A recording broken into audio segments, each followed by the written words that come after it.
Web and social media analytics unit 2 social media and analytics. Social media గురించి ఇంకా social media analytics గురించి చూద్దాం. Social media అంటే ఏంటో చూద్దాం. సోషల్ మీడియా అనేది ఒక వెబ్ బేస్డ్ ప్లాట్ఫామ్. అక్కడ పీపుల్గా మనం ఏదైతే ప్రజలు ఉంటారో వాళ్ళు కంటెంట్ని క్రియేట్ చేస్తాడు, షేర్ చేస్తాడు, ఇన్ఫర్మేషన్ని ఎక్స్చేంజ్ చేసుకుంటాడు చాలా ఫాస్ట్ ఒకరు. అదే సోషల్ మీడియా. ఇక్కడ మన పీపుల్స్ అందరూ ఒకరు కనెక్ట్ అవుతున్నారు. వరల్డ్లో డిఫరెంట్ పార్ట్స్ నుంచి ఎట్లా కనెక్ట్ అవుతున్నాయి using internet.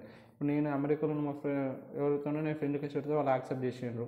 Over the internet మేము ఇద్దరం కనెక్షన్ బిల్డ్ చేసుకున్నాం, ఒక రిలేషన్ అయింది. సో ఇట్లా సోషల్ మీడియా ఇట్లా అవుతుంది అనమాట. ఈ సోషల్ మీడియా పీపుల్ని కనెక్ట్ చేస్తుంది over the and builds relationship. ఒకరు ఇన్ఫర్మేషన్ ఎక్స్చేంజ్ చేసుకుంటున్నారు, కంటెంట్ని క్రియేట్ చేస్తున్నారు. యూట్యూబ్లో ఇప్పుడు నేను క్రియేట్ చేస్తున్నా, నీకు నచ్చితే అది మీ ఫ్రెండ్స్కి షేర్ చేస్తున్నావు. ఇదంతా జరుగుతుంది సోషల్ మీడియాలో.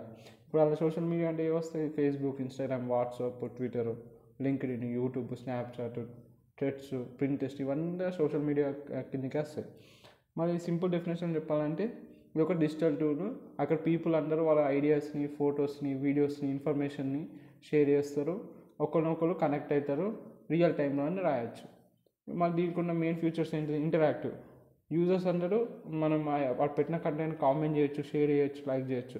ఇంకా యూజర్ జనరేటెడ్ కంటెంట్. నువ్వు కూడా నీ సొంతంగా ఒక కంటెంట్ని క్రియేట్ చేసి పోస్ట్ చేయొచ్చు. టెక్స్ట్ అయినా, ఒక ఫొటోస్ అయినా, ఒక వీడియోస్ అయినా. అది మీ సోషల్ మీడియాలో ఉన్న అందరికీ యూజర్స్కి పోతారు కూడా. Community building.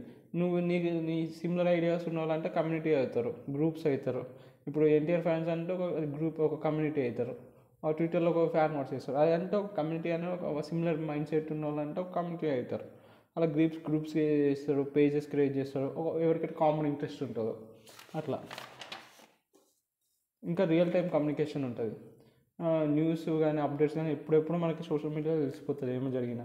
ఇంకా గ్లోబల్ రీచ్. ఒక్కసారి ఎన్నో సోషల్ మీడియా వరల్డ్లో ఉన్న అందరూ వాడతారు కాబట్టి కొంచెం చాలా రీచ్ ఉంటుంది. మిలియన్స్ ఆఫ్ పీపుల్స్కి రీచ్ అయితే కనెక్ట్ అయితే కావచ్చు మనం వరల్డ్లో ఉన్న.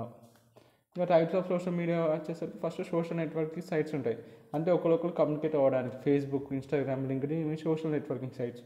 మీడియా షేరింగ్ అంటే ఇప్పుడు యూట్యూబ్లో వీడియోస్, షార్ట్స్ అంటే మీడియా అనేది షేర్ చేయొచ్చు. ఇన్స్టాగ్రామ్ ఇవి రెండు మీడియా షేరింగ్ సైట్స్ అనమాట. ఇంకా మైక్రో బ్లాగింగ్ అనే సైట్స్ వచ్చేసరికి ట్విట్టర్లో చిన్న టెక్స్ట్ లాగా పెడతారు, అది రీట్వీట్ చేస్తారు. ఇది మైక్రో బ్లాగింగ్. ఇంకోసి డిస్కషన్ ఫామ్స్. డిస్కషన్ చేయాలంటే రెడిట్, క్యూరా అనేసి ఇక్కడ ఒక క్వశ్చన్ వేసి దానిపైన డిస్కషన్ జరుగుతుంది.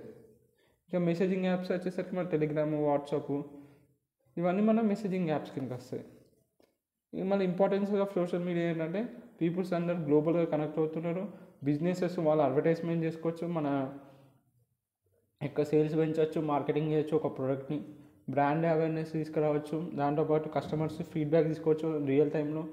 ఇంకా ఇన్ఫర్మేషన్ వీలైనంత త్వరగా మనము స్ప్రెడ్ చేయొచ్చు. అందుకే ఇప్పుడు న్యూస్ యాప్స్ వచ్చేసినాయి. అందుకే సోషల్ మీడియా ఇది అంటే ఇంపార్టెన్స్ అనమాట.